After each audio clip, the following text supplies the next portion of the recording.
Howdy, folks. So, along those lines of, living in that room of improvement, one of the best things that I found for myself was one of the things that I used to hate the most, but it was probably due to how it was presented to me. Um, I love writing. I love journaling. Like, I love writing and getting it out. Even in my darkest times when I was writing and talking to myself, I was finding the humor in whatever truth that I was presenting, you know? And like, that was a huge asset for me. When writing was introduced to me, it was like, well, it's got to be this long and it's got to be formatted this way and it's got to be, you have to journal, like, blah, blah, blah. Like, once I found it to do it for myself, oh my God, like, it's night and day. So, like, don't be afraid to introduce new things to yourself. And then, if people are trying to put things on you, it might be helpful if you can alter the perspective for it. Or, just again, be able to try new things at different times because you never really know what's going to end up being beneficial for you. Another big thing that I found my way to was yoga. I'm a tall dude, and like I've always I had this concept like I was either gonna end really young or I was gonna make it into old age. And if I'm making it into old age, one of the things that's gonna be most advantageous for me to maintain is flexibility. You have no idea like what it's like to be like a tall dude and not be flexible.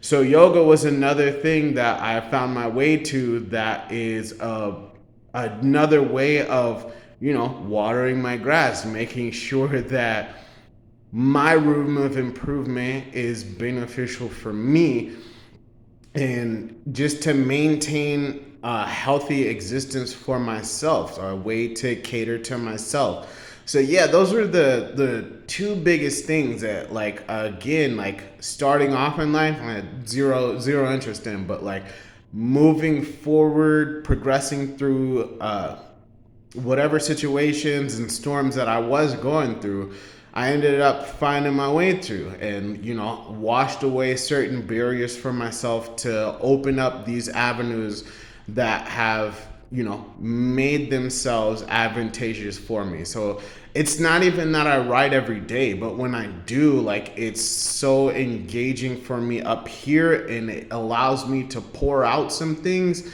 that I might have been needlessly holding on to, if that makes sense. So yeah, sometimes you have to communicating helps, but sometimes you got to communicate with yourself too and not be trapped up here.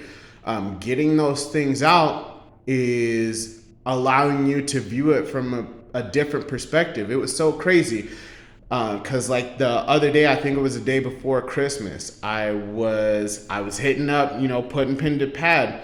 And then I went back 2 years later to a time when I was going through a personal kind of traumatic storm for myself. And like, again, that's what I was saying. The writing that I was producing then was similar to what I was producing in this time of prosperity and like joyfulness. There was still humor in it, even though I'm presenting, tough truths for myself. But again, it just to be able to go back and see how I was doing versus, how I had progressed, it was nice to have that available. So yeah, I'm a big fan of journaling, not for the necessity of it, but for the utility of it. And I encourage people to, try and take advantage of things that might be advantageous for yourself that might have been presented incorrectly to you previously. Sometimes it's not about the message, it's the messenger. So you have to revisit information to make sure that you weren't overlooking something, if that makes sense.